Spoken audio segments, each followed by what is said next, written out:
জুন্নুন মিসরি আল্লাহর একজন ওলি ছিলেন, বহুত বড় ওলি। এই জুন্নুন মিসরি নদীর পার দিয়ে যাইতেছেন, দেখেন একটা বিচ্ছু নদীর পারে দাঁড়ায় রয়েছে। বিচ্ছুটা নদী পার হতে চায়, কিন্তু কেমনে পার হবে? নদী কোনো খেয়া নাই, নৌকা নাই। জুন্নুন মিসরি কয়, দেখি বিচ্ছু কেমনে পার হয় নদী। হঠাৎ করে দেখেন পানির নিচ থেকে একটা কচ্ছপ পানির উপরে আসলো, আর নদীর কিনারায় ভাসতেই বিচ্ছুটা লাফ দিয়া কচ্ছপের পিঠে বসলো, আর কচ্ছপটারে আল্লাহ খেয়া বানায়া নদী পার করায় দিল। জুন্নুন মিসরি কয়, মালিক, একটা বিচ্ছুরে তুমি তোমার কুদরতে পার করায় দিচ্ছ, আমিও নদী পার হতে চাই, কেমনে পার হব জানি না, নৌকা নাই, খেয়া নাই। আল্লাহ পাক কয়, অন্তরের ভিতরে আল্লাহ ইলহাম করে দিলেন, হাতের যায় নামাজ পানিতে বিছায়া দাও, যায় নামাজে বসে পড়ো। জুন্নুন মিসরি যায় নামাজে বসে পড়লেন, আল্লাহ পাক যায় নামাজে বসায় নদী পার করায় দিলেন। এই ক্ষমতা আল্লাহর আছে না নাই? কারামাতুল আউলিয়াই হাক্কুন, ওলি আল্লাহদের কারামত হক, এটা আমাদের আকীদা বিশ্বাস। কারণ ওলিরা নিজের ক্ষমতায় কিছু করে না, ওলিদের দ্বারা অসম্ভব যা সম্ভব হয় করায় কে? বুঝো কোন? কারামত আল্লাহ করায়, নবীদের মুজিজাও করায় কে?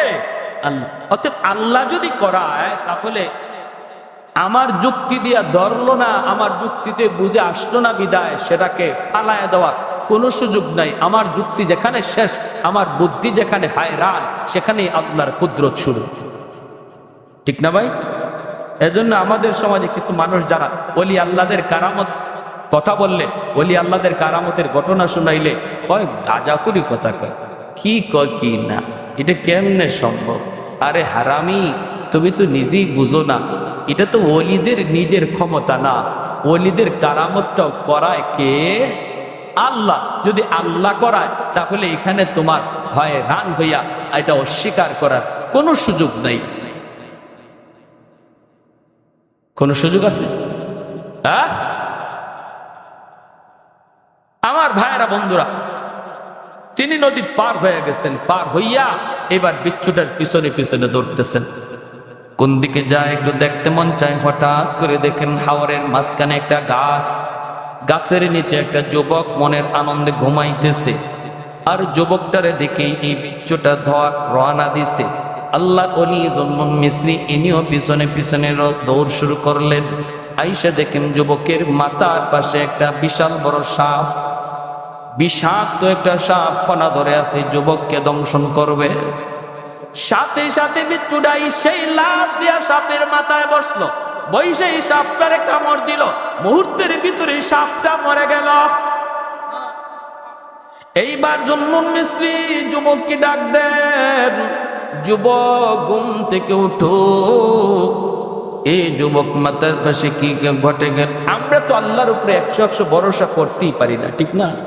আমাদের একিনই আয় না। কিন্তু যারা 100% আল্লাহর উপরে একিন করে কাজ করছে, আল্লাহ 100% তাদের সাথে লেনদেনও করছে। যুবক আমি যখন ঘুমাইতে যাব, তখনও বলেছি, মালিক, হাওরের মাঝখানে ঘুমাবো, কেউ নাই, আপন বলতে কেউ নাই, বাঁচানোর কেউ নাই। আল্লাহ, কোন হিংস্র জীব জানোয়ার যদি আমার কোনো ক্ষতি করে, আমি ক্লান্ত পরিশ্রান্ত একটু ঘুমাবো। আল্লাহ, যদি কোনো জীব জানোয়ার ক্ষতি করে, কেউ ফিরাইবার মতো নাই তুমি ছাড়া। আল্লাহ, আমি তোমার উপরে হাওলা করে ঘুমাইলাম। গাড়িতে তুমি উঠতেছো রে যুবক, ঘর থেকে বের হয়েছ, গাড়িতে উইটেই তুমি গানটা বাজাও কেমনে? গাড়িতে ওইটাই তুমি গানটা কেমনে বাজাইলা? ইয়ারফোনটা কেমনে কানে ঢুকাইলা? হাওয়ার উপরে গাড়িটা চলতেছে, কোথায় জানি অ্যাক্সিডেন্ট হয় কেউ জানে না। ভরসা করার কথা ছিল তোমার আল্লাহর উপর, নাম নেওয়ার কথা ছিল আল্লাহর উপর। আল্লাহকে বান্দা, আমার উপর 100% ভরসা করে তুমি যা করবা, আমি আল্লাহ তোমার সাথে 100% লেনদেন করব। সুবহানাল্লাহ ওয়া বিহামদিহি সুবহানাল্লাহিল আযীম। এজন্য আমার ভাইরা বলতেছিলাম যে কথা, আল্লাহ বলে, আলা ইন্না আউলিয়া আল্লাহি লা খাউফুন আলাইহিম ওয়া লা হুম ইয়াহজানুন আল্লাযীনা আমানু ওয়া কানু ইয়াত্তাকুন। ঈমান আনো আর আল্লাহর ভয়ে গুনাহ ছাড়ো, আল্লাহর বয়ে যে যত বেশি গুনাহ ছাড়বো সে আল্লাহর তত বড় ওলি হয়ে যাবে। আর ওলি যদি আমরা নিজের আল্লাহর বানাইতে পারি তাহলে আমার জীবনের যত ভয় ভীতি সবকিছু থেকে হেফাজত করবে কে? জোরে বলেন, জোরে বলেন। তাম দুনিয়া জুড়ে আজকে মুসলমান অশান্তিতে ভুগতেছে। সব দেশে মুসলমানের কান্নার আওয়াজ। ফিলিস্তিনে গাজার জমিন মুসলমানের রক্তে লাল। তুমি আর আমি যখন আর্জেন্টিনা আর ব্রাজিল খেলা নিয়ে মত্ত, তখনও ফিলিস্তিনের জমিনে মুসলমান ভাইয়ের বুকে গুলি চালাইছে ইহুদিরা। এত নির্যাতন, এত নিপীড়ন, এরপরও আল্লাহর গাইবী সাহায্য আসে না কেন? কারণ আমরা আল্লাহকে নারাজ করে ফেলেছি। আমরা আল্লাহকে নারাজ করে ফেলেছি। আমরা আল্লাহকে যত তাড়াতাড়ি রাজি করব, যত তাড়াতাড়ি খুশি করব, তত তাড়াতাড়ি আসমানি মদদ নেমে আসবে। এই মুহূর্তে আমাদের সবচেয়ে বড় প্রয়োজন আল্লাহকে রাজি করা। আমেরিকা রাজি আসেনি না নাই এটা দেখার দরকার নাই। ভারত আপনার উপরে রাজি আসেনি না নাই এটাও দেখার দরকার নাই। শুধু একটা জিনিস দেখো, আল্লাহ রাজি আছে কিনা। যদি আল্লাহ রাজি থাকে, তাম দুনিয়া তোমার দুশ্মন হলো একটা পশমের ক্ষতিও পারবে না। আল্লাহ পাক রব্বুল আলামিন কয়, ইবলিস তাহলে তুই বুঝি দেখতে চাস? কয় হ, আমি দেখতে চাই। আল্লাহ বলে, না না, আমার আইয়ুব বিপদে পড়লেও আমি আল্লাহকে ডাকবে। ইবলিস কয়, না, বিপদে পড়লে ডাকবে না। আল্লাহ বলে, তাহলে দেখ। এই বইলে আল্লাহ পাক রব্বুল আলামিনের পরীক্ষা শুরু হয়ে গেল আল্লাহর পয়গম্বর সাইয়্যিদুনা আইয়ুব আলাইহিস সালামের উপর। ভাইয়েরা, বন্ধুরা, সর্বপ্রথম তার নিউজ আসলো তার মিল ফ্যাক্টরিগুলা ধ্বংস হয়ে যাচ্ছে। এই কারখানা ওই কারখানায় আগুন লাগছে। যখনই বিপদ কোনো খবর ওনার কানে আসতো, সাথে সাথে আল্লাহর পয়গম্বর আল্লাহর শুকরিয়া আদায় করত। সুবহানাল্লাহ। কোন আল্লাহ পাক কয়, ইবলিস দেখ, আমার পয়গম্বর বিপদের সংবাদ পাইল, এরপরও দেখ আমি আল্লাহকে ভুলে না, আমাকে ভুলে না, না শুকরি করে না, না না এমন কোনো কথা কয় না যেই কথায় আমি আল্লাহ নারাজ হই। আমাদের কারো উপরে যখন বিপদ আসে তখন আমরা মাঝে মাঝে এমন কথা মুখ দিয়ে বের করি যেই কথার দ্বারা আল্লাহ নারাজ হয়ে যায়। কিছু মানুষ এমনও পাওয়া যায়, কয় আল্লাহ বুঝি আমারে শুধু পাইল, আল্লাহ বুঝি আর কাউরে দেখে না। আমি নামাজ পড়ি, আমি রোজা রাখি, আমি দাড়ি টুপি নিয়ে চলি, বিপদ আমারে ছাড়ে না। এই লোকটায় নামাজ পড়ে না, রোজা রাখে না, এর দিকে কোনো বিপদ আসে না, এত সুখে শান্তিতে আছি। তাহলে ঠিক আছে, আজ থেকে আমিও আর নামাজ পড়বো না। নাউজুবিল্লাহ। আমি সিলেট এক এলাকায়, আমার বাড়ি তো সিলেটে এক এলাকায় গেলাম, রানীগঞ্জ, জগন্নাথপুর, সুনামগঞ্জ, বয়ান করলাম। তো আমারে বয়ানের শেষে মানুষের যারা কর্তৃপক্ষ কয়, হুজুর ওই যে ঘরটা দেখতেছেন, এই ঘরের একটা লোক পাক্কা নামাজি আসছিল, পাক্কা নামাজি, দিনদার, মা মুসিবতে পড়ছে। আমি তো বললাম, ওই আল্লাহ ইমানদারের ইমানের পরীক্ষা নিবে মুসিবত দিয়া, ঠিক না? মুসিবতে পড়ছে, হয়তো একটা দুটা মুসিবত তার উপরে আসছে। হঠাৎ করে একদিন দেখা যায় বাজারে চিল্লায় চিল্লায় কয়, আল্লাহ কি আমারই শুধু খালি দেখে, আমারই শুধু পাইল? তো নামাজ পড়ে লাভ হইল কি?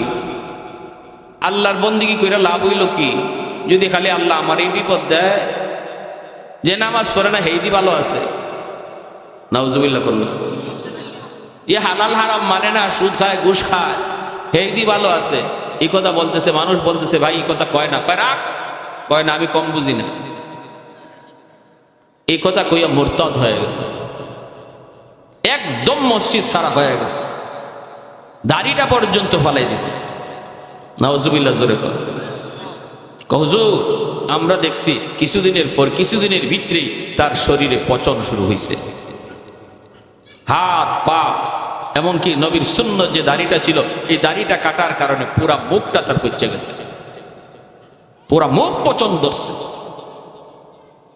এই আল্লাহর বান্দা শোনো, আমি একটা ইবাদত, আল্লাহর একটা গোলামি পারতেছি না, কিন্তু আমি মনে মনে দুর্বল, আমি আল্লাহর কাছে আসামি। আল্লাহ আমি এটা করা দরকার ছিল, আল্লাহ আমি পারতেছি না, আল্লাহ তুমি আমারে মাফ করো, আমারে করার তৌফিক দাও, আল্লাহ আমারে দাড়িটা রাখার তৌফিক দাও, দাড়িটা রাখা দরকার। এইভাবে যদি একটা মানুষের অন্তরে এরকম ভাবে অপরাধী ভাব থাকে, আল্লাহ তারে একদিন দাড়ি রাখার তৌফিক দিয়ে দিবে। কিন্তু একজন মানুষ যদি দাড়ি, আবার কি দাড়ি না রাখলে কি হইছে, এই ধরনের কথা যদি কয়, সাথে সাথে সে বেঈমান হয়ে যায়, সাথে সাথে বেঈমান। এজন্য আল্লাহ নবী বলেছেন একটা জমানা আসবে এমন, যেই জমানায় সকালবেলা মুমিন, বিকালে হবে কাফির। সে কোন কথার কারণে কাফির হইছে এটা নিজেও বুঝবে না। ইউসবিহুর রাজুলু মুমিনা ওয়া ইউমসি কাফিরা।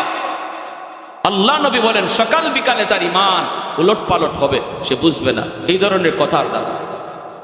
আমি মসজিদে যাইতে পারি না, আল্লাহ আমাকে তুমি জামাতে নামাজ পড়ার তৌফিক দাও, এই কথা বলা। আল্লাহ আমার সুযোগ তৈরি করে দাও, আল্লাহ আমি বহুত বড় অপরাধী, আল্লাহ আমি গুনাহটা এখনো ছাড়তে পারতেছি না, আল্লাহ আমারে ছাড়ার তৌফিক দাও। এই কথা যে মানুষটা অন্তর থেকে কয়, আল্লাহ তারে মৌতের আগে আগে গুনাহ থেকে মুক্ত কইরা আল্লাহ তার ওলি বানায়া কবরে নেয়।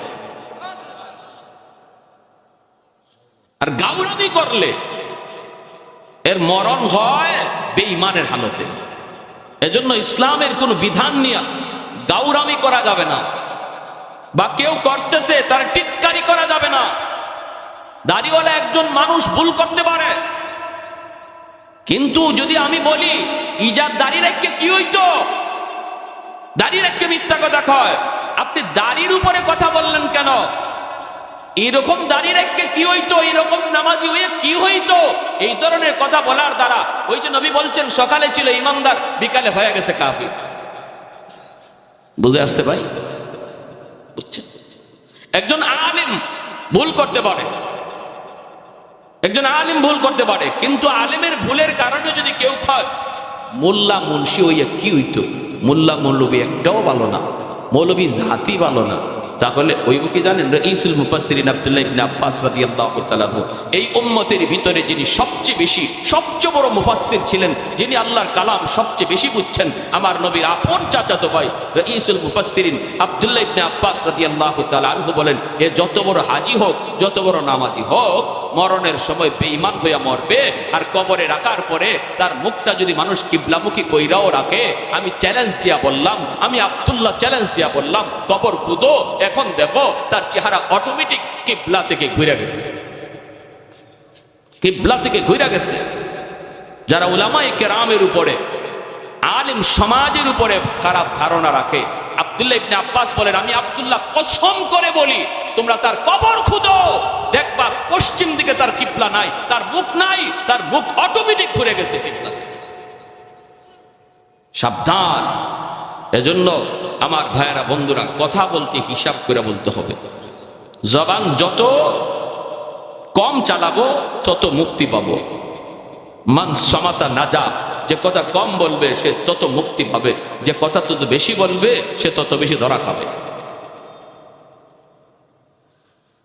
আল্লাহ পাক কয়, ইবলিস, এই যে দেখ, আমার আইয়ুব বিপদের সংবাদ শোনার পর আমি আল্লাহকে ভুলে না, সুখে থাকতে আমারে যেইভাবে ডাকছে, বিপদে পড়লেও আমারে ওইভাবেই ডাকে। আল্লাহু আকবার। সুখে থাকা অবস্থায় যেইভাবে আমার কদমে সেজদা দিছে, বিপদে পড়ার পরেও আমার কদমে সেজদা দেয়। অতএব তুই কি বললি আর কি দেখতেছি? ইবলিস কয়, মালিক, ও মালিক, কেন তোমার সেজদা দেয় জানোনি? বিপদের সংবাদ শুই না তো কোনো লাভ নাই, রাজত্ব এখনো আছে। আল্লাহ পাক রব্বুল আলামিন রাজত্বটাও আল্লাহ কেড়ে নিয়ে নিলেন। এরপরও নবী আল্লাহকে ডাকে, আল্লাহর কদমে সেজদা দেয়। ইবলিস কয়, সব কিছু নিয়ে গেছো, এরপরও তোমারে ডাকে কেন জানোনি? কারণ হলো এখনো তার 6টা ছেলে আছে, জোয়ান ছেলে। এই 6টা ছেলে যেই বাবার আছে, এই বাবার আবার টেনশন কিসের? একদিকে যাবে আরেক দিকে জুড়াবে, একদিকে ক্ষয় হবে আর একদিকে আয় হবে। কারণ 6টা ছেলে আছে, জোয়ান তরতাজা টাটকা যুবক। এজন্যই নবী তোমার শুকরিয়া আদায় করে, এজন্যই এখনো তোমার গোলামি করে। ইবলিস কত বড় শয়তান চিন্তা করে। পরীক্ষা কঠিন করতেছে না? আল্লাহ পাক কয় তাহলে দেখবি না কি? কয় দেখব। 6টা ছেলে এক জায়গায় এক ঘরের মধ্যে ঘুমন্ত ছিল রে আল্লাহর গোলাম। সাত ভেঙ্গে 6টা ছেলে এক রাতে মারা গেল, শহীদ হয়ে গেল।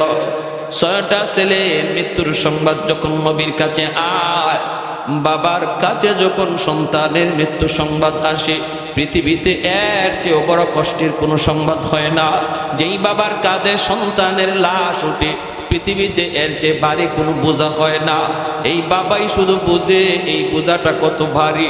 যেই বাবার কাঁধে সন্তানের লাশ উঠে, যেই মাত্র নবীর কাছে পরপর 6টা ছেলের ইন্তেকালের খবর নবীর কাছে আসলো, তখনও নবী আল্লাহর নাশুকরি করে না, তখনও আল্লাহর গোলামি করে, আল্লাহর প্রশংসা করে। আল্লাহ পাক কইরে ইবলিস দেখ, টাকা দেখ, আমার পয়গম্বর এত বড় বিপদের খবর, এরপর আমি আল্লাহকে ভুলে না, আমি আল্লাহকে ভুলে না। ভাইরে যা বলতেছে একটু দিলের কান দিয়া কথাগুলি শুনুন। আমার আপনার বিপদ কিন্তু এর চেয়ে বড় না, বরং অনেক হালকা বিপদ আমার আপনার উপরে আসে। অনেক সময় আমরা বিপদে পড়ে একদম হায় হুতাশ করে ফেলি, আল্লাহ নাশুকরি করে ফেলি। বিপদে পড়ছে, অসুস্থ হয়েছে, এখন আর তারে মসজিদে পাওয়া যায় না। না না, এমনটা তুমি কইরো না আল্লাহর গোলাম। বিপদ যিনি দেয় উদ্ধার করে কে? যে আল্লাহ বিপদ দেয় সে আল্লাহ উদ্ধার করে, ঠিক না? আর কারো কাছে গিয়া কোনো লাভ নাই। মুশকিল কুশা একমাত্র কে? কোন দয়াল বাবা, কিবলা বাবা, খাজা বাবা, জটা শাহ, ল্যাংটা শাহ, কোনো বাবাই পারে না। বিপদ থেকে উদ্ধার করার একমাত্র শুধুমাত্র কেবলমাত্র মালিককে আল্লাহ। এই একদিন আছে তো? আওয়াজ আসতে কেন? কোনো আছেন নাকি? কেউ অসুবিধা দিতেছে? অসুবিধা দিতেছে? সাবধান, মনে রাখবা। আমরা মায়ার নবী, রহমতের নবী রওজা শরীফ জিয়ারত করি। মদিনা শরীফ যারা গেছেন দেখবেন নবীজি রওজা শরীফ জিয়ারত করছেন, জিয়ারত করে আপনি মোনাজাত উঠাইছেন।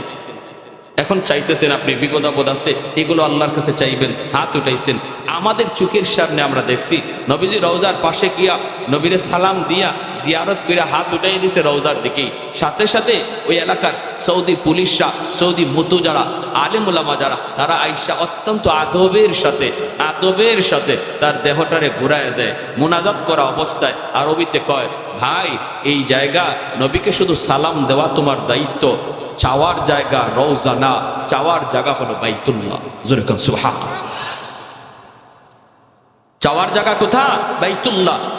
চাইতে হবে কার কাছে? আল্লাহর কাছে। নবীকে সালাম দাও, তোমার সালাম নবী শুনছেন, তোমার সালামের জবাবও নবী দিচ্ছেন।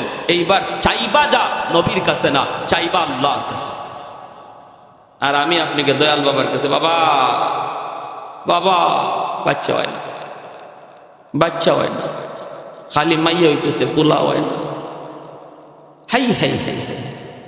সিলেট দরগা যায় গা বাচ্চার লাগে গিয়ে। আমি একবার সিলেট দরগা গেছি, গিয়া দেখি এক মহিলা কাপড় সরাইয়া পেট দিয়া দরগা বসাইতেছে। নাউজুবিল্লাহ, আসতে কইছেন না কেন? দরগাওয়ালার কোনো ক্ষমতা আছে পেটে বাচ্চা দেওয়া? আহা, এজন্য আল্লাহ নবী বলেছেন, ইউসবিহুর রাজুলু মুমিনা ওয়া ইউমসি কাফিরা।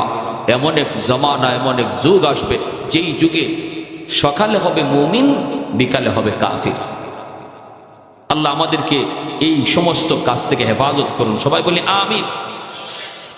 আল্লাহ পাক রব্বুল আলামিন কই, প্লিজ তাহলে তুই বুঝি দেখতে চাস? বলে দেখতে চাই। ইবলিস কয়, আল্লাহ 6টা সন্তান নেওয়ার পরেও তোমার পয়গম্বর তোমাকে কেন ডাকে জানুনি গো মালিক? কেন ডাকে? আল্লাহ বলে কেন? ইবলিস কয়, এখনো তার 4টা স্ত্রী আছে। যেই লোকটার 4টা স্ত্রী আছে তার আবার টেনশন কিসের? 6টা ছেলে গেলেও কোনো অসুবিধা নাই, ছেলে জন্ম নেওয়ার এখনো সুযোগ আছে, কারণ 4টা বউ আছে। টেনশনকে আল্লাহ পাক রব্বুল আলামিন কয়, প্লিজ তাহলে দেখতে চাস? বলে দেখতে চাই। 4টা স্ত্রীর ভিতরে একজন স্ত্রী ছিলেন আইয়ুব নবীর খেদমতে, যার নাম ছিল বিবি রহিমা। আর 3জন তারা এক জায়গায় ছিলেন ঘুমন্ত। এই 3জন বিবি একসাথে তারা মারা গেলেন। নবীর কাছে খবর আসলো আপনার তিনজন বিবি একসাথে দুনিয়া থেকে বিদায়। এরপরও মায়ার নবী আইয়ুব নবী আল্লাহর নাশুকরি করে না গো। এই কথা মুখ দিয়ে কয় না, মালিক আমারে নবী বানাইয়া লাভ হইল কি? এত বিপদ তুমি আমারে দিতেছ, তাহলে আমার নবুয়তি পায়া লাভ হইল কি? তোমার গোলামি কইরা লাভ হইল কি? একবারও তিনি বলেন না। তিনজন বিবির মৃত্যু সংবাদ পাওয়ার পর নবী আল্লাহর শুকরিয়া আদায় করে। ও আমার মা বোনেরা, খেয়াল করে শোনো গো মা, তোমার আমার বিপদ এর চেয়ে বড় নয়, সমানও নয়, এর চেয়ে হাজার গুণ ছোট, এর চেয়ে হাজার গুণ ছোট। ছোট্ট বাচ্চারা মারা গেছে, কলিজার টুকরা সন্তান তোমার মারা গেছে, না না না শুকরি করবা না। নাবালিগ অবস্থায় যার বাচ্চা মারা যায়, ওই বাচ্চাগুলিকে আল্লাহ পাক রব্বুল আলামিন কিয়ামতের ময়দানে বাপ মার জন্য বহুত বড় সুপারিশকারী বানায়। বাচ্চাগুলি আল্লাহর কাছে ডাক দেয়া কয়, মালিক, ও মালিক, তুমি আমারে দুনিয়াতে পাঠাইছো, পাঠানোর সময় আমার মা কত কষ্ট করছে, জান বের হয়ে যায় অবস্থা।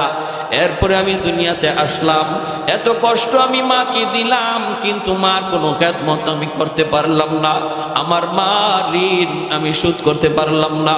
আল্লাহ, আজ যদি তুমি আমাকে জান্নাতে দিতে চাও, আমার মা বাবা সারা জান্নাতে যাইব না, হয় আমারে বাপ মার সাথে জাহান্নামে দিয়ে দাও, হয় আমাকে আমার বাপ মার সাথে জাহান্নামে দিয়ে দাও, নতুবা আমার সাথে আমার বাপ মারে জান্নাতে দিয়ে দাও।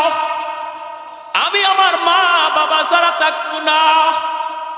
আল্লাহ, তুমি আমার দুনিয়াতে পাঠাইছো, আমার মা আমার বাবা আমার উপর কি পরিমাণ ঋণ, আমি তো ঋণ শোধ করার সুযোগ পাই নাই, দিছো না। আজ হাসরের মাঠে যদি আমাকে জান্নাত দিতে হয়, বাপ মা ছাড়া জান্নাতে যাইব না। রব্বুল আলামিন তখন বলে, বান্দারে, আমি আল্লাহর আদত হচ্ছে জাহান্নামীকে জান্নাতে দেওয়া, কিন্তু কোন জান্নাতীরে জাহান্নামে দেওয়া এটা আমার আদত না। বান্দা, তুমি তো জান্নাতি, তোমাকে আমি জাহান্নামে দিতে পারি না, ঠিক আছে, নেও, তোমার সুপারিশে বাপ মারেও জান্নাত দিয়া দিলা। এজন্য বাবা সবর করো, সবর, মা সবর করো, সবর। এই বাচ্চাটা তোমার জন্য জান্নাতে যাওয়ার উসিলা হবে, জান্নাতে যাওয়ার উসিলা হবে। শুধু মুখ দিয়া এমন কোন কথা বইল না যেই কথার কারণে ঈমান চলে যায়, আল্লাহ নারাজ হয়ে যায়, এমন কথা বইল না, এমন কথা বইল না। আল্লাহর দোহাই তুমি এমন কথা বইল না। মৃত্যু সংবাদ শুনছো, ইন্না লিল্লাহি ওয়া ইন্না ইলাইহি রাজিউন কয়া তুমি দোয়াটা পড়ো। এই দোয়ার অর্থই হলো, আল্লাহ শিখায়া দিয়েছে, বান্দারে, যখনই কোনো বিপদ মুসিবত তোমার আসবে, তখনই তুমি এই দোয়াটা পড়ো। মানুষের জীবনের সবচেয়ে বড় মুসিবত হলো মৃত্যু সংবাদ, এই জন্য এই দোয়াটা আমরা পড়ি। এর অর্থ হলো বান্দা, এর অর্থ হলো কি জানেন? আমি যখন বলি ইন্না লিল্লাহি ওয়া ইন্না ইলাইহি রাজিউন, এর অর্থই হলো, ভাইরে তুমি যাও, আমি তোমার পিছনে আসতেছি। বাবা যদি ছেলের মৃত্যুর সংবাদ পায়া কই ইন্না লিল্লাহ, আল্লাহ আমরা সবাই তোমার, বাবা তুমি যাও, আমরা সবাই এক পথের প্রতীক, তুমি আগে যাও, আমি তোমার পিছনে আসতেছি।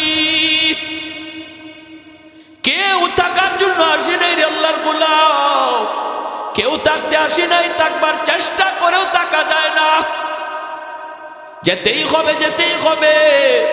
এজন্য সন্তানের মৃত্যু সংবাদ শোনার পরও তুমি না শুকরিমূলক কথা বইল না, আপনজন প্রিয়জনের কোন মৃত্যু সংবাদ শুইল না শুকরিমূলক কথা বইল না। আইয়ুব আলাইহিস সালাম যখন তিনি তার তিনটা বিবির মৃত্যু সংবাদ পাইলেন, এরপরও তিনি একবারের জন্য না শুকরি করলেন না, আল্লাহর শুকরিয়া আদায় করেন। আল্লাহ পাক কয়, এরে ইবলিস, তাকায় দেখ আমার পয়গম্বর এত বড় বিপদেও আমি আল্লাহকে ভুলে না।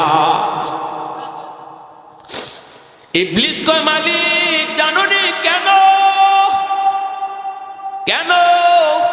ইবলিস কয় সম্পদ নিয়ে গেছো, রাজত্ব নিয়ে গেছো, ছেলে নিয়ে গেছো, বিবি নিয়ে গেছো, এরপরও তোমার কেন ডাকে জানোনি? কারণ হলো তারে তুমি এখনো সুস্থ রাখছো। কি কয়? এখনো তারে সুস্থতার নিয়ামত তুমি তারে দিয়া রাখছো। দেহটা তার পুরাপুরি সুস্থ। যার দুইটা হাত আছে সে কোনো গরিব না, যার দুইটা পা সুস্থ আছে সে গরিব না। সে গরিব হতে পারে না, অসহায় হতে পারে না। সুস্থ দুইটা হাত যার আছে সে কোনোদিন অসহায় না। ঠিক কিনা জোরে কম? সুস্থতার নিয়ামত তুমি দিয়া রাখছো, সুস্থ বানায় দেখো, তোমাকে ভুলে যাবে আর তোমার নাম নিবে না। আল্লাহ পাক রব্বুল আলামিন কয় তাহলে তুই বুঝি দেখতে চাস? বলে দেখতে চাই। আল্লাহ পাক রব্বুল আলামিন এইবার আইয়ুব আলাইহিস সালামের শারীরিক অসুস্থতা আল্লাহ ফালায়া দিলেন। সারা শরীরের প্রতিটা পশমের গোড়া গোড়া ফুসকা উঠে গেল। এই ফুসকার ভিতরে পোকা জন্ম নিল। সারা শরীরের এমন কোনো পশমের গোড়া নাই যেই গোড়া দিয়া ফুসকা উঠে নাই, একটা পোকা জন্ম নেয় নাই। সারা শরীরের মধ্যে দুর্গন্ধ ছড়াইতে লাগলো, শরীর পচে গেছে। আল্লাহর পয়গম্বর সাইয়্যিদুনা আইয়ুব আল্লাহর কাছে ডাক দেয়া কয়, মালিক, সমস্ত শরীর যদি আমার পোকায় খায় আমার কোনো আপত্তি নাই, যদি তুমি খুশি থাকো আমিও খুশি। কিন্তু মালিক, আমার জিহ্বাটা তুমি পোকা দিয়া খাওয়ায় না, কারণ এই জিহ্বা দিয়ে আমি সকাল সন্ধ্যা তোমাকে আল্লাহ কইয়া ডাক দেই। আল্লাহ কইয়া ডাকি, আমার কোনো কষ্ট লাগে না। আল্লাহু আকবার। এই আল্লাহ নামের ভিতরে এত মজা, এত মজা, এত মজা। আল্লাহ পুরা দেহটাও যদি পোকায় খায়, আমার জিহ্বাটা তুমি পোকা দিয়া খাওয়ায় না। এই জিহ্বা দিয়া নবী আল্লাহকে ডাকে, আল্লাহকে ডাকে। মানুষেরা কয়, ও রহিমা, তাড়াতাড়ি তাড়াতাড়ি করে তুমি স্বামী নিয়ে এলাকা ছেড়ে ভাগো, আমরা কেউ তার দুর্গন্ধে টিকতে পারি না। রহিমা, তুমিও যদি পারো বাপের বাড়ি চলে যাও। আল্লাহর নবী সাইয়্যিদুনা আইয়ুব আলাইহিস সালামের বিবি রহিমা, তিনিও সাধারণ কোনো মহিলা ছিলেন না। তিনিও একজন বাদশাহী পরিবারের মেয়ে, তিনিও একজন নবী পরিবারের মেয়ে। হযরত ইউসুফ আলাইহিস সালামের ছেলের ঘরের নাতিন ছিলেন। অতএব যেমন ছিলেন সুন্দরী, তেমন ছিলেন নবী পরিবারের কন্যা, আবার ছিল বাদশাহীও।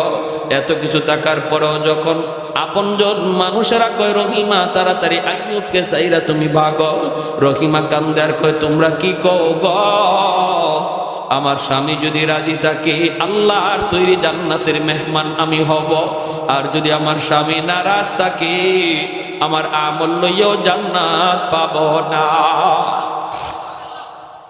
স্বামী যদি রাজি থাকে আল্লাহ পাক মহিলাকে জান্নাত দেয়। আল্লাহ নবী রহমতের নবী বলেন, কোন স্বামী যদি মারা যায় এই অবস্থা সে তার স্ত্রীর উপরে খুশি ছিল, এই স্ত্রী মরতে দেরি আল্লাহর তৈরি জান্নাত পাইতে দেরি হবে না।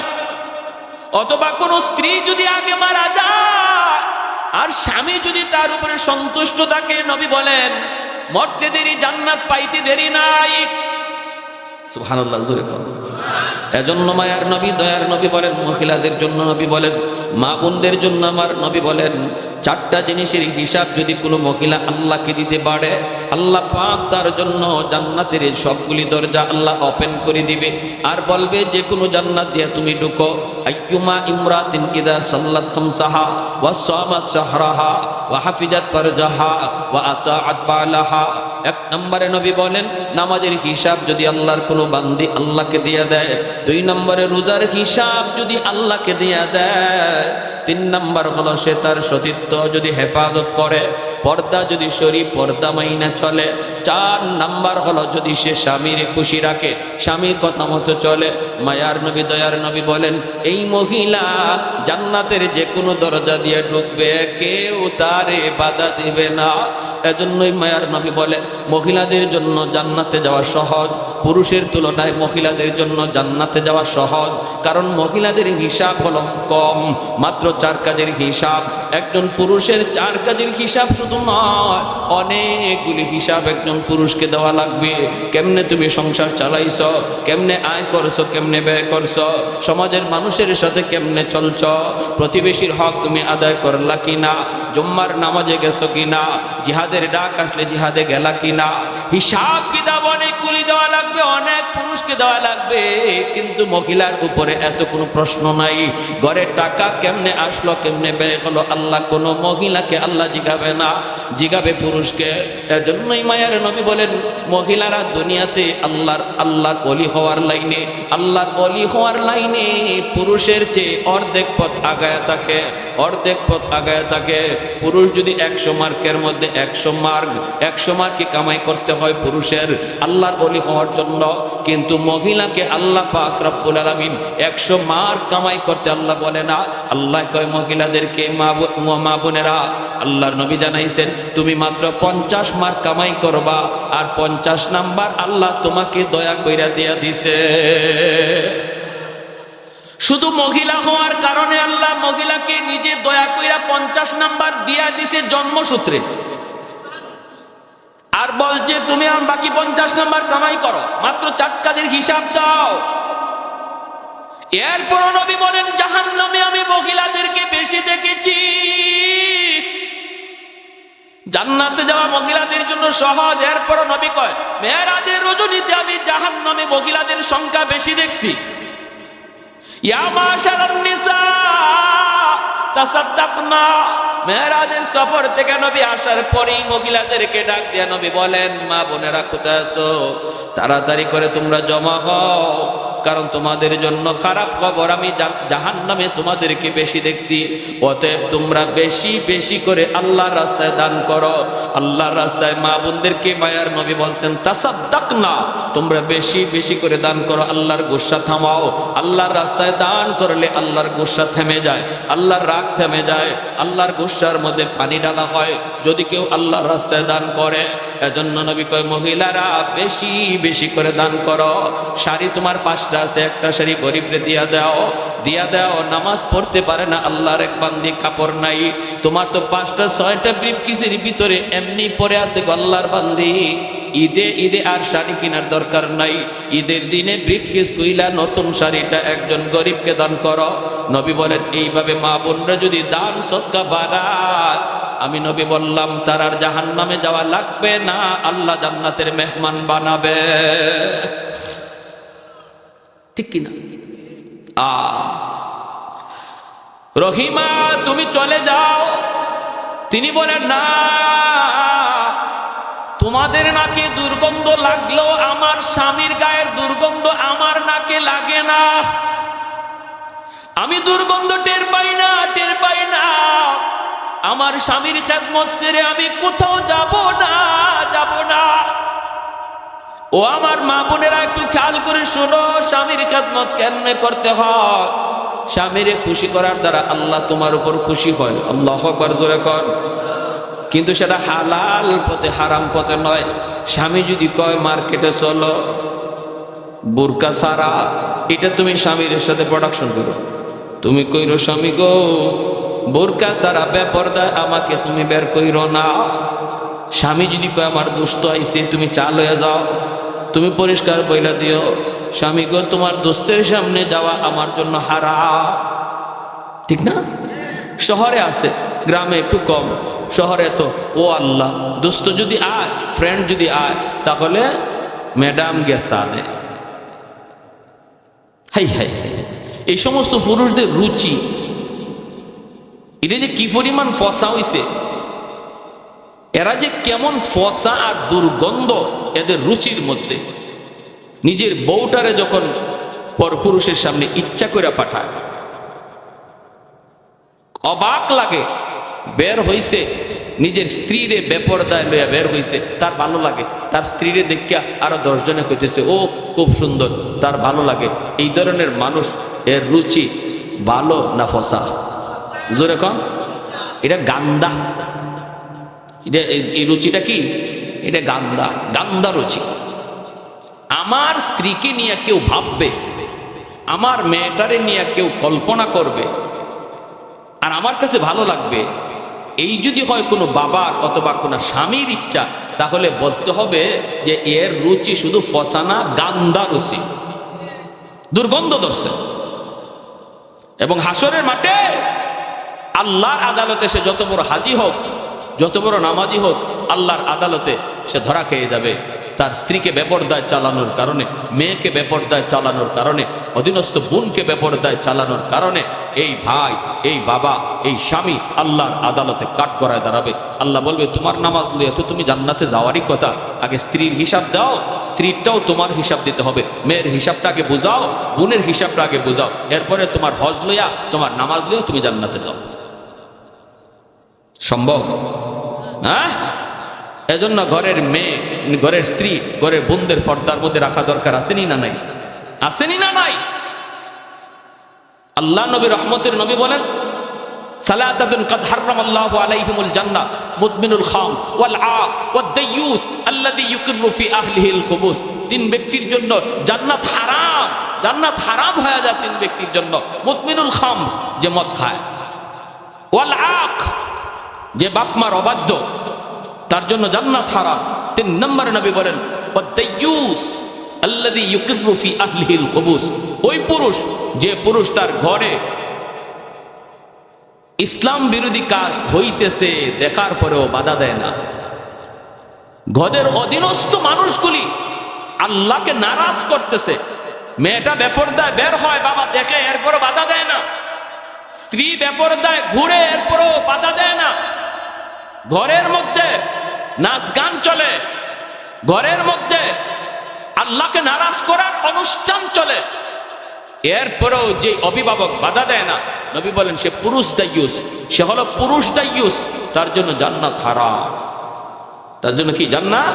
সালাসাতুন কাদ হারামাল্লাহু আলাইহিমুল জান্নাহ, মুদমিনুল খামর ওয়াল আক ওয়াদ দায়ুস আল্লাযী ইউকিররু ফি আহলিল খুবুস আও কামা ক্বালা নবী আলাইহিস সালাম।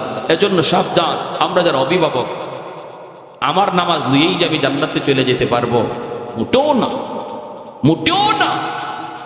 ঘরের হিসাব আমাকে দেওয়া লাগবেই লাগবে, অধীনস্থ মানুষের হিসাব আমাকে দিতেই হবে। আমি যদি নামাজি হই, ছেলেটাকে নামাজি বানানোর চেষ্টা করতে হবে। আমি যদি পর্দা মানি, স্ত্রীটাকেও পর্দার ভিতরে রাখতে হবে, ঠিক কিনা ভাই? আইয়ুব আলাইহিস সালাম, ওনাকে ছাড়তে রাজি না বিবি রহিমা। এলাকার মানুষেরা কয়, রহিমা তাহলে তুমি এলাকা ছেড়ে দাও, এই এলাকায় থাকলে আমরা থাকতে পারবো না, কই তুমি যাইবা, তুমি তাড়াতাড়ি যাও।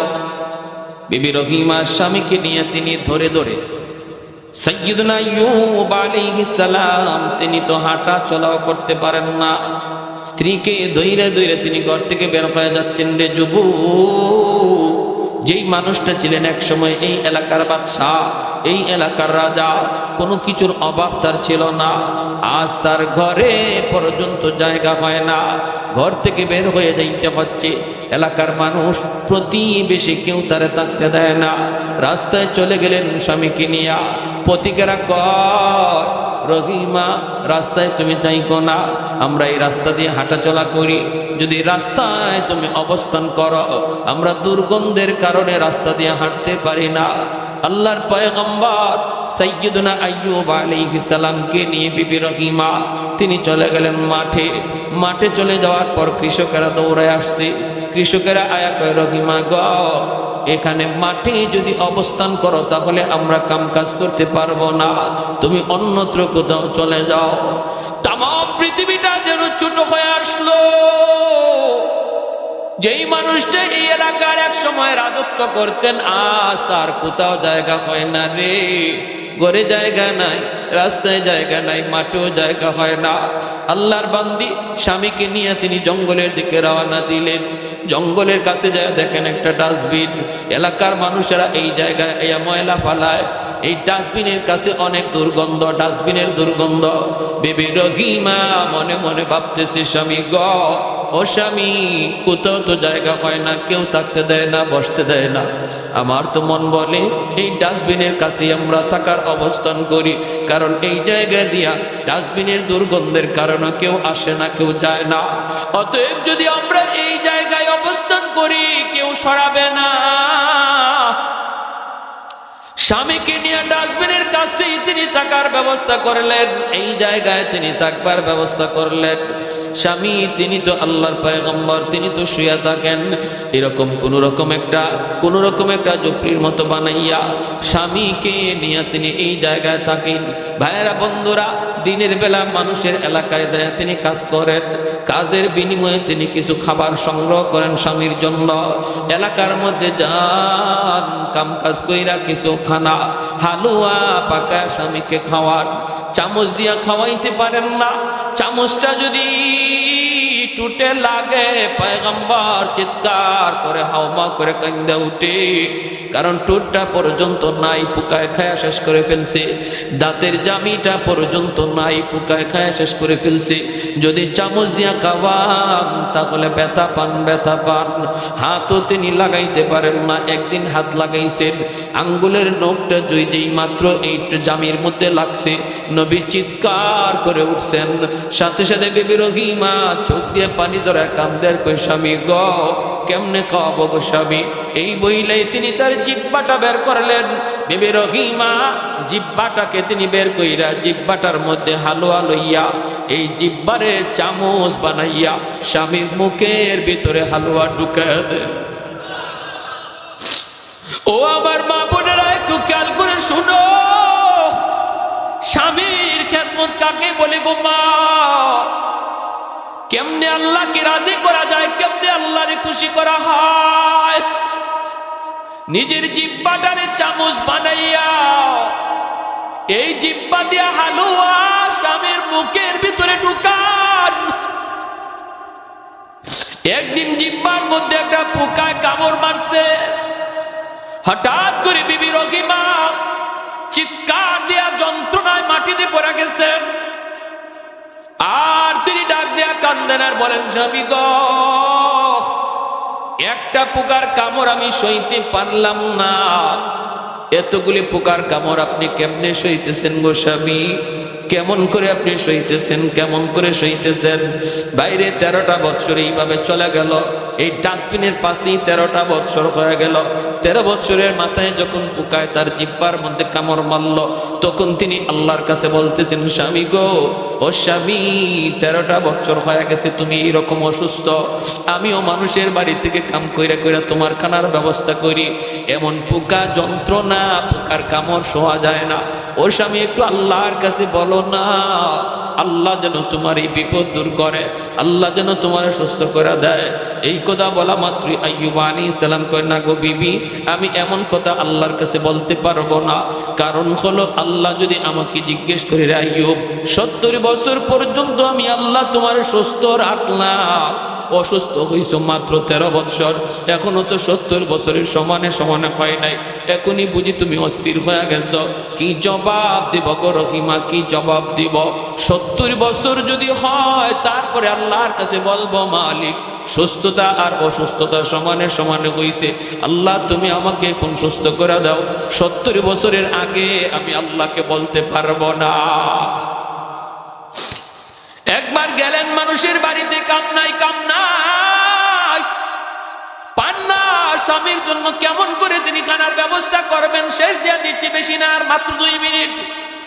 একজন মহিলার বাড়িতে গেলেন, ইহুদি মহিলা, যা বলেন চাচি একটু খানার ব্যবস্থা আসেনি? মহিলায় কয়, না না কিছুই নাই, দেওয়ার মতো কিছুই নেই। আল্লাহর বান্দি বিবি রহিমা কয়, চাচি গো আমার স্বামী একজন আল্লাহর পয়গম্বর, অসুস্থ, কুষ্ঠ রোগী, তার সারা শরীর পচে গেছে, আমি তার জন্য একটু খানার ব্যবস্থা করি গো চাচি, একটু খানা দাও, নতুবা কোনো কাম আসেনি আমার কাম দাও। ইহুদি মহিলা কয়, না আমার বাড়িতে কোনো কাম কাজ কিছুই নাই, দেওয়ার মতো কিছুই নাই, তুমি চলে যাও, কাজ দেওয়ার মতো কিছুই নাই। তিনি বলেন, চাচি তাহলে একটু দেও না, হালুয়া একটু পাকাইছো, দিলে তো আমার স্বামীরে খাওয়াইতে পারি। মহিলায় কয়, দিতে পারি, বদলা লাগবে। কয়, বদলা দেওয়ার তো কিছুই নাই। ইহুদি মহিলা কয়, তোমার চুলটা অনেক লম্বা, একটু চুল যদি তুমি আমারে কাইটা দাও তাহলে তোমাকে বিনিময়ে দিতে পারি। আল্লাহর পয়গম্বর সাইয়্যিদুনা আইয়ুব আলাইহিস সালাম তিনি তো ওই জায়গায় চুপড়ির মধ্যে আল্লাহ আল্লাহ জিকির করে। ভাইরা বন্ধুরা, এইদিকে বিবি তিনি বলতেছে, নাগো চাচি, চুল দেওয়া যাবে না, আমার চুলটা লম্বা হলো। এই চুলটাকে আমার স্বামী লাঠি বানাইয়া বসা থেকে তিনি দাঁড়ায়। আমার স্বামী চুল ধরে ধরে দাঁড়ায়, চুলটা আমি দিতে পারবো না। ইহুদি মহিলা কয়ে, তাহলে ভাগো, আমার কাছে কিছু নাই। বাধ্য হয়ে তিনি কিছু চুল দিয়া দিলেন। এইদিকে ইবলিস সুযোগ পাওয়া গেছে। ইবলিস আল্লাহর পয়গম্বর সাইয়্যিদুনা আইয়ুব আলাইহিস সালামের কাছে মানুষের বেশ ধরে আইসা বলতেছে, নবী গো, জানেন না আপনার বিবি রহিমা কেমনে আপনার জন্য খানার ব্যবস্থা করে? বলে কেমনে? কয় আমাদের এলাকাতে যায়, চুরি কইরা কইরা আপনার জন্য খানা নিয়ে আসি। আল্লাহর পয়গম্বর সাইয়্যিদুনা আইয়ুব কয়, অসম্ভব, এটা হতেই পারে না, আমার বিবি নবী পরিবারের মেয়ে, এটা করতেই পারে না, জান যাবে তবুও চুরি করবে না। কয় যদি বিশ্বাস না হয়, আসার পরে তার চুলটা দেখেন, আজকে চুরি করতে যায় এক জায়গায় ধরা পড়ে গেছে, এজন্য তার চুল কাইটা দিছে। নাউজুবিল্লাহ। আইয়ুব আলাইহিস সালাম কয়, যদি এমনই হয় তাহলে তারে আমি 80টা দুর্রা মারব। তিনি আসছেন, আসার পরে তাকাইছেন, তাকাইয়া দেখেন চুল কাটা। তখন তো বুঝছেন, তুমি তাহলে চুরি করে আমার জন্য খানা আনো নাকি? বলে, আল্লাহর নবী গো, খোদার কসম, আমি এমনটা করি নাই, আমি এমনটা করি নাই। তাহলে কে বলছে? মানুষের সুরত ধরে একজন আসছিল, সে তো ইবলিস। জিবরাইল আলাইহিস সালাম আয়া কয়, নবী গো, ও ইবলিস, আপনার স্ত্রীর ব্যাপারে সন্দেহ করবেন না, সে যা বলছে এটাই সত্য। তাহলে কসম পুরা করবেন কেমনে? 80টা কঞ্চি হাতে নিয়ে একবার স্ত্রীর গায়ে আঘাত দিয়া দেন, কসম পুরা হয়ে যাবে। ওই অবস্থায় আল্লাহ পাক রব্বুল আলামিন জিবরাইলকে পাঠাইছে, জিবরাইল যাও তো আমার আইয়ুবকে যে সালাম দাও। জিবরাইল আমিন এসে সালাম দিছে। নবী সালামের জবাব দিতে একটু দেরি হয়ে গেছে। জিবরাইল আমিন কয়, নবী গো, আপনি যদি সালামের জবাব দিতে দেরি করেন, উম্মতে করব কি, উম্মতে করব কি? তখন আইয়ুব আলাইহিস সালাম কয়, ভাই জিবরাইল, আমি জবাব সাথে সাথেই দিতে চাইছিলাম, কিন্তু ওই মুহূর্তে আমার জিহ্বার মধ্যে একটা পোকা মাত্র উঠছে খানা খাওয়ার জন্য। আমি চিন্তা করলাম, যদি আমি এখন জিহ্বাটা নাড়া দেই, জবাব দিতে দেয়া, পোকাটা মাটির পড়ে যাবে। হাসরের মাঠে যদি পোকা আল্লাহর কাছে বিচার দেয়, আল্লাহ পাঠাইছিলা তোমার নবীর কাছে খানার জন্য, আমারে খাইতে দেয় নাই, মাটিতে ফালাই দিছে, এই ডরে আমি সাথে সাথে জবাব দেই নাই। পোকাটা যখন আমার জিহ্বা থেকে সরছে, তখন আমি সালামের জবাব দিছি। আল্লাহ কয়, জিব্রাইল কেমন জবাব পাইছো? আল্লাহ, এই জমিনে এত সুন্দর জবাব আল্লাহ আমি জিব্রাইলের মনে পড়ে না আর কেউ দেয়। আল্লাহ তুমি রহম করো তোমার নবীর উপর। আল্লাহ কয়, তাহলে আমার নবীরে কও হাঁটুতে নিজের পা দিয়ে যেন মাটিতে আঘাত করে, পায়ের গুড়ালি দিয়ে যেন আঘাত করে। জিব্রাইল কয়, নবী গো, পায়ের গুড়ালি দিয়ে আঘাত করেন। বলে, আমার তো গুড়ালিই নাই। বলে, যা আছে তা দিয়ে আঘাত করেন। আঘাত করতেই জমজমের পানির মতো পানি উঠতে শুরু হলো। আল্লাহ বলতেছে, জিব্রাইল বলো আমার পয়গম্বরকে এই পানিটা যেন খায়, এই পানিটা যেন শরীরে লাগায়। খাওয়া মাত্র আর শরীরে মুসা মাত্রই সমস্ত পোকা ঝরঝরাইয়া পড়ে গেছে। 18 বৎসর পর, কয় বৎসর পর? কি বুঝেন? এই ধরনের অসুস্থ যদি আল্লাহ আমরা 3 দিন বিছানায় রাখে, আমাদেরকে খুঁজেই পাওয়া যাইব না, ঠিক না? খুঁজেই পাওয়া যাইব না, কি অবস্থা হবে? এরপরে আল্লাহ পাক রব্বুল আলামিন কয়, যাও। তিনি সুস্থ হয়ে, পরিপূর্ণ সুস্থ হয়ে বসে রয়েছেন। বিবি রহিমা তিনি তখন এলাকায় ছিলেন। তিনি আসছেন খাবার লইয়া, আইয়া দেখেন জায়গার মধ্যে স্বামী নাই। কোথায় গেল আমার স্বামী? পাশে একজন সুন্দর সুঠাম দেহের যুবক বসা, হাউমাউ করতেছেন। আমার স্বামী কোথায়? বাগে খেয়ে ফেললো নাকি? দৌড়ায় গেছেন আইয়ুব আলাইহিস সালাম। তিনি তো 25 বছরের এখন পূর্ণ যুবক, আল্লাহ তারে বানায় দিছে। সুন্দর সুঠাম দেখের পূর্ণ যুবক। পিছনে যায় দাঁড়ায় বলতেছেন, ও যুবক, এখানে আমার একজন স্বামী ছিল, স্বামীরে তুমি দেখছো নি? আইয়ুব আলাইহিস সালাম চেহারাটা ওই দিকে রাইখা বলেন, স্বামীর চেহারা দেখলে তুমি চিনবানি? বলে, চিনব। কেমনে চিনবা? যৌবনের চেহারা মনে আছে নি? কয়, মনে আছে। যেই মাত্র আইয়ুব আলাইহিস সালাম চেহারাটা ঘুরাইছেন, সাথে সাথে বিবি রহিমা আল্লাহু আকবার কই আল্লাহর শুকরিয়া আদায় করে স্বামীরে জড়ায় ধরছেন। আল্লাহ সমস্ত নিয়ামত আবার ফিরাই দিছে, যা নিছিল আল্লাহ সব ফিরাই দিছে। কোন কোন তাফসীরি কিতাবে লিখছেন, এরপরে এই পরীক্ষায় পাশ করার পর সাইয়্যিদুনা আইয়ুব আলাইহিস সালাম যদি কোথাও হাইটা যাইতেন, তার পিছন দিয়া স্বর্ণের বৃষ্টি পড়ত।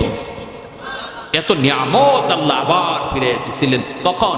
যখন বিপদে পড়ে সবর করছেন।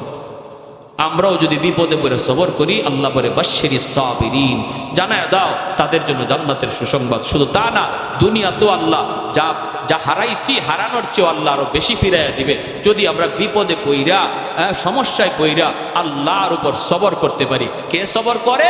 সবরের আলামত হলো বিপদে পইরেও সে মসজিদে যায়, বিপদে পইরেও আল্লাহকে ডাকে, সুস্থ থাকা অবস্থায় সুখে থাকা অবস্থায় যেভাবে আল্লাহরে ডাকছে বিপদে পইরেও একই রকম আল্লাহকে ডাকে, বরং আরো আল্লাহকে ডাকা বাড়ায়া দিছে, তখন আল্লাহ তার উপর খুশি হয়েছে। তাহলে আমরা শীতের দিনে মসজিদে গিয়ে নামাজ পড়া কষ্ট, ফজরের নামাজ পড়া খুব কষ্ট, অজু করা খুব কষ্ট। এই কষ্টটা যদি আমরা স্বীকার করি তাহলে আল্লাহ পাক রব্বুল আলামিন এই ধৈর্যের পরীক্ষায় আমরা পাশ করলাম।